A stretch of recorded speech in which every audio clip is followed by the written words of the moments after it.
Kipsiro fourth at last year's World Championships and fourth at the Olympic Games. So thus far in his still young career, he has been a nearly man. And of course, he has 3 against him. It's Blinko of New Zealand on the right in that group. So they're about to go in the first track final of the Commonwealth Games of Delhi 2010. And David McNeil on his birthday looks as though he's going to have a crack at the lead right at the start. And the Australians on times, if anything went wrong with the big guns, might be thereabouts for a medal. And I mentioned earlier in the night the Andy Lloyd story in 1990. Funny things can happen in a big pack like that, and everything can change. Yeah, look, absolutely. You can see just a number of runners there, and it's very easy to clip the heels of someone.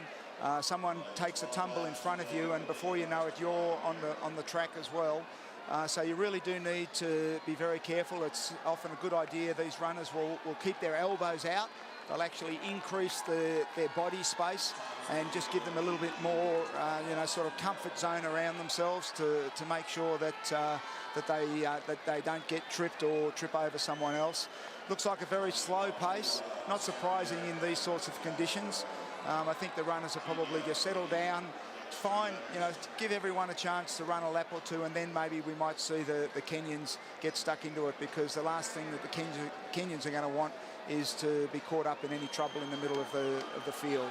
So through 400 metres in a slow 70 seconds or so. Chris Thompson of England was in front through most of that opening lap. He took the silver medal at the recent European Championships in the 10,000 metre event, finished back in 8th position in the 5,000 metres, and it looks as though there just might be a little move to put the pace on here.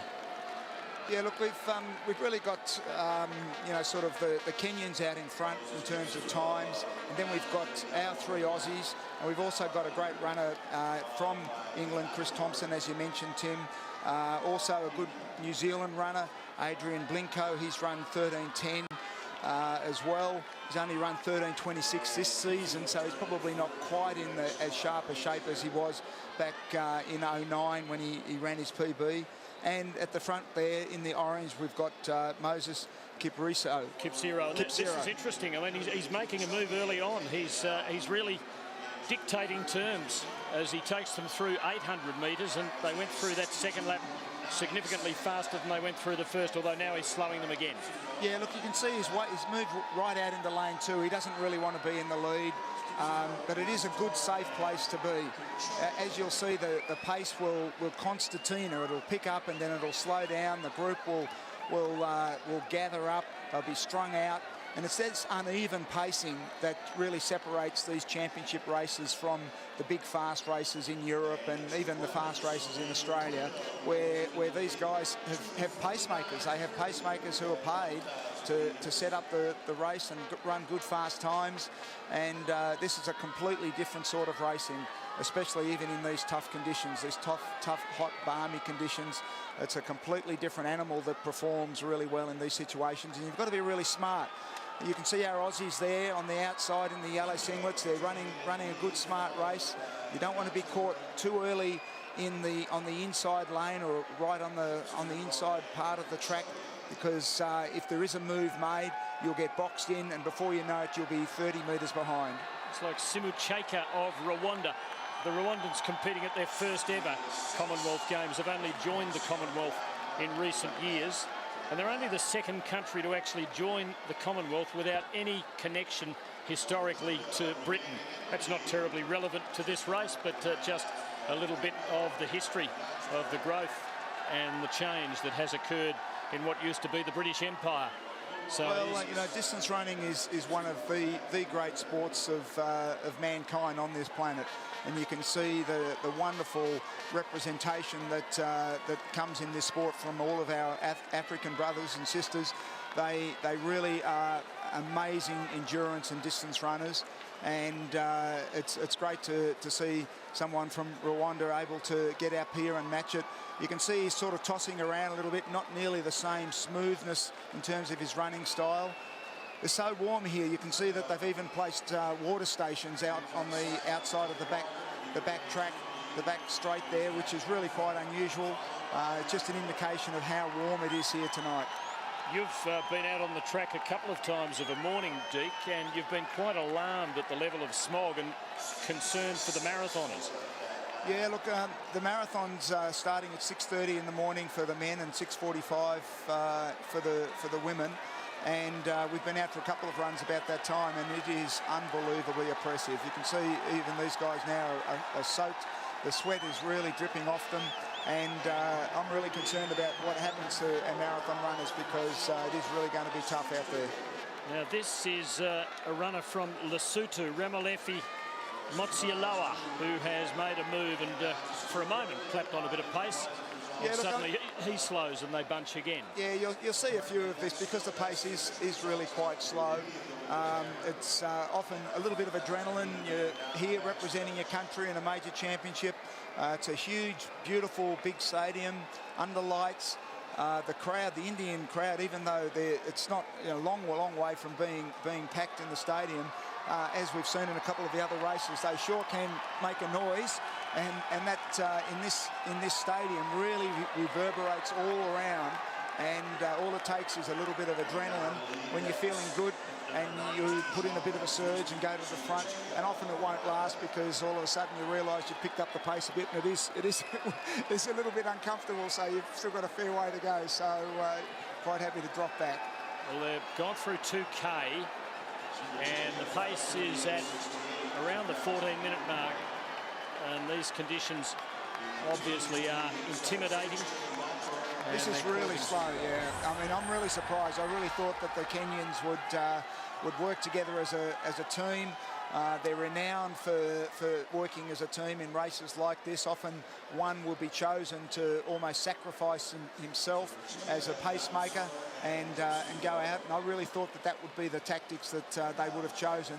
They obviously are really backing their speed and acceleration over the closing stages of this race, and that's a real risk because Kipsiro's got a devastating kick. He'll just be trying to hang on to them for that last 100 or 200.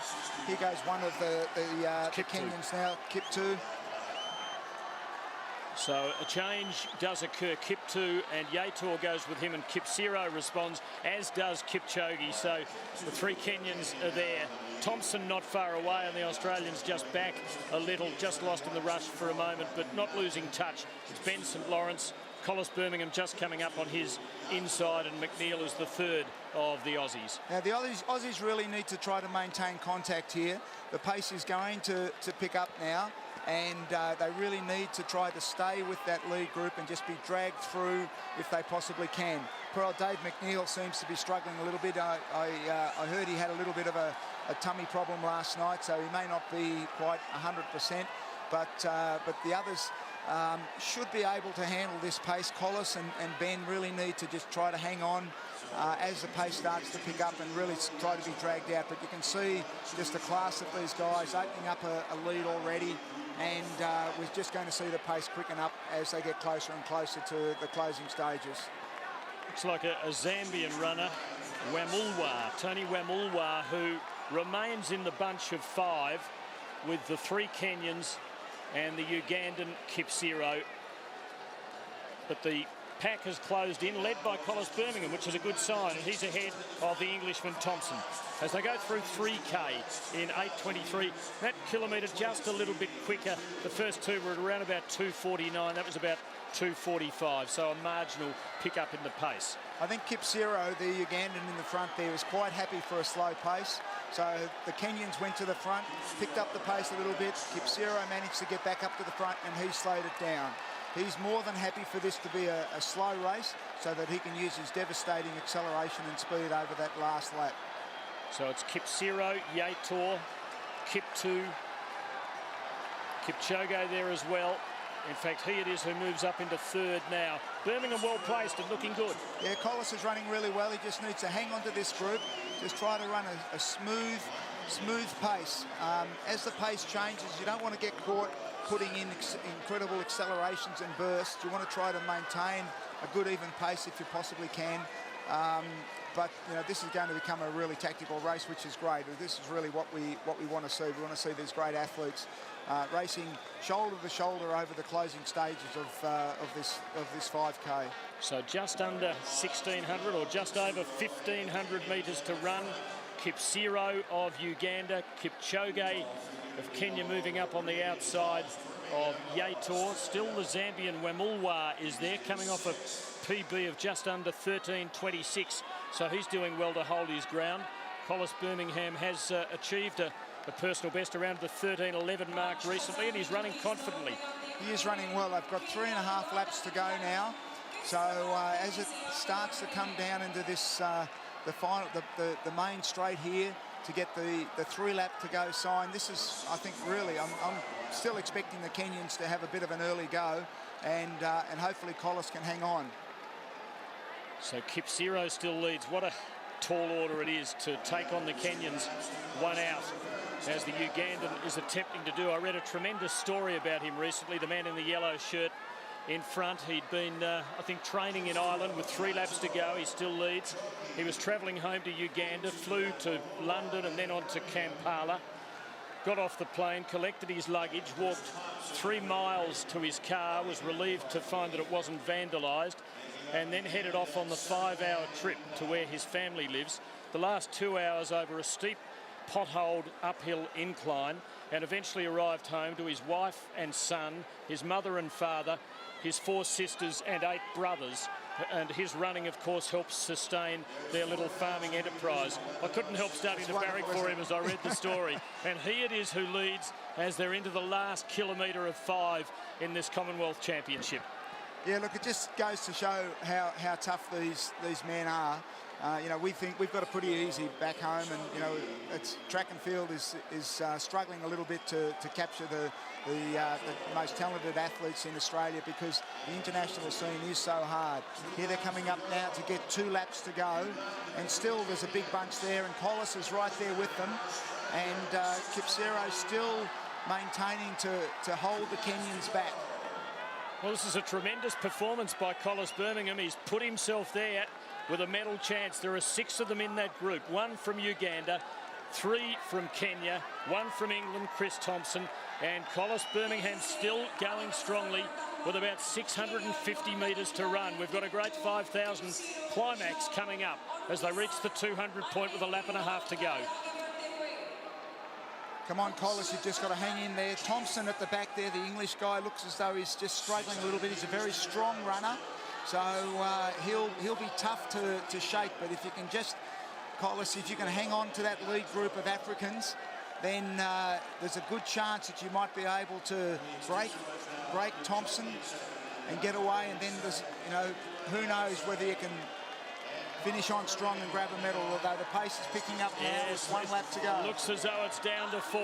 It's Kipsiro, Kipchoge, then it's Kiptu, and it looks as though they're shaking off Yator. We might have our 3 medalists. Birmingham battles on, but look at this. Kipchoge, one of the greatest of all time. He's run the fastest championship 5,000 metres ever. And here he goes. He's throwing everything at Kipsiro, but Kipsiro isn't done with. It is 1-on-1. It's mano a mano now. Inside the last 200 metres, Uganda versus Kenya. Kipsiro, is it his time, or is it the great man Kipchoge? The Kenyan throwing everything at him. Kipsiro won't yield. Kipsiro, Kipchoge, Kipchoge coming at him. He can't break him. He comes. He can't. Can he? Kipsiro in front. Kipsiro wins it for Uganda. What a magnificent, courageous victory that was. What a wonderful run. He led all the way there. He gave Kipchoge every chance. If Kipchoge was going to take him, then he basically said, mate, I'm here. If you've got it, come past me. And he held him off stride for stride. So what a wonderful run.